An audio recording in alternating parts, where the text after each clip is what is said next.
At first, no one noticed anything unusual. It was just another security check. Routine. A night guard reviewing footage from the previous evening. Nothing had a place, nothing suspicious, until he rewound it, because something didn't feel right. The man on the screen looked familiar. Too familiar. His name was Adrian Voss, and according to the logs, he had already left the building 3 hours earlier. The timestamp was clear. He badged out at 7:12 p.m. Cameras showed him walking out the front door, stepping into the street, and disappearing into the crowd. Normal.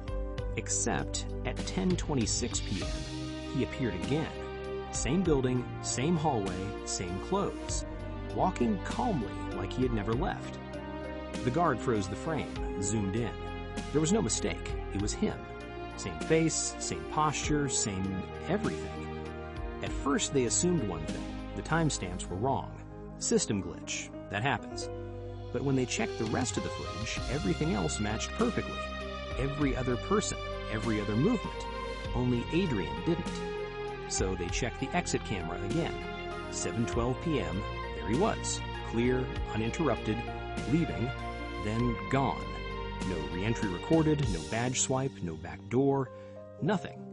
And yet, there he was again, 10:26 p.m., walking inside. That's when they called him. Adrian answered immediately, calm. They asked him where he was the night before. He said, at home. They asked if he had returned to the building. He paused, just for a second, then said, no. So they showed him the footage. There was silence on the line. Long silence.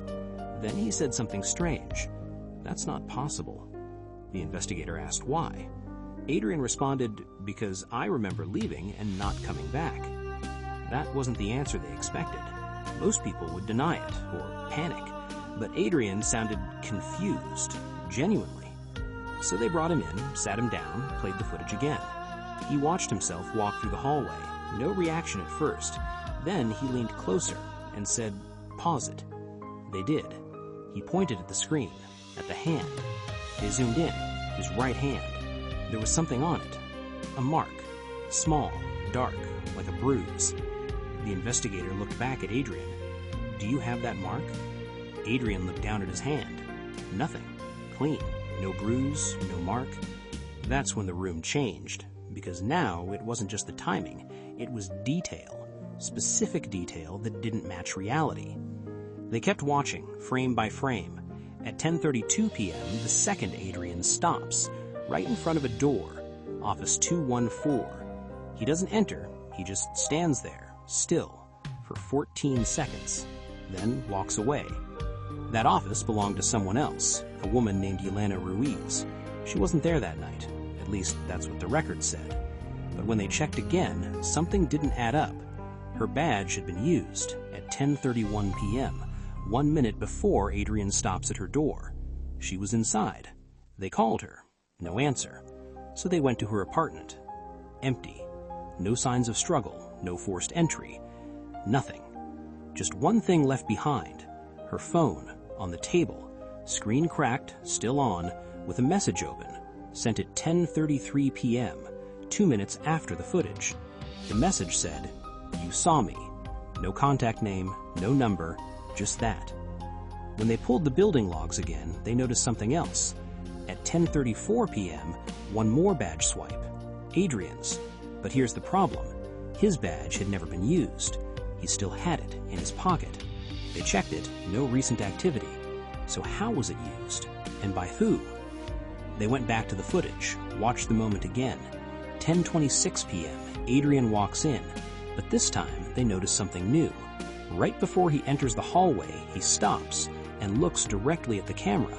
Not like someone passing by, like someone who knows it's there. And for a split second, he smiles. Not a normal smile, a knowing one, like he understood something no one else did. The investigator turned to Adrian. Why would you do that? Adrian shook his head slowly. I didn't. Pause. Then he added, but I've seen that before. The room went silent. Seen what? Adrian looked back at the screen. Myself doing something I don't remember. That's when they checked his past and found something buried. A report from 2 years earlier. Minor incident, dismissed quickly. Adrian had reported seeing someone in his apartment, someone who looked exactly like him. Police found nothing. Case closed. At the time, they assumed stress or imagination. Now, it didn't look like that anymore, because Yelena Ruiz was still missing, and Adrian's footage was the last time anyone saw something inside that building. They reviewed every camera, every angle, but there was one gap, a blind spot, right between the hallway and the exit, exactly where Adrian disappeared. No footage, no trace, just gone. Days passed, no sign of Yelena, no explanation, until something new appeared. Another recording, different camera, different location. 3 nights later, another building, another hallway, and at 11:02 p.m., someone walks into frame. Same clothes, same posture, same face. Adrian. But Adrian was in custody, being questioned at that exact time. When they showed him the new footage, he didn't react. Not shocked, not confused, just quiet.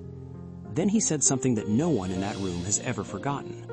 "If that's me, then I don't think I'm the one you should be talking to." To this day, Yelena Ruiz has never been found.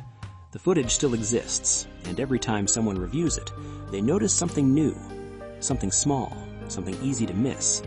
At 10:26 p.m., when Adrian first appears, if you slow it down enough, you can see someone else standing behind him, just for a frame, watching, not moving, and it looks almost identical.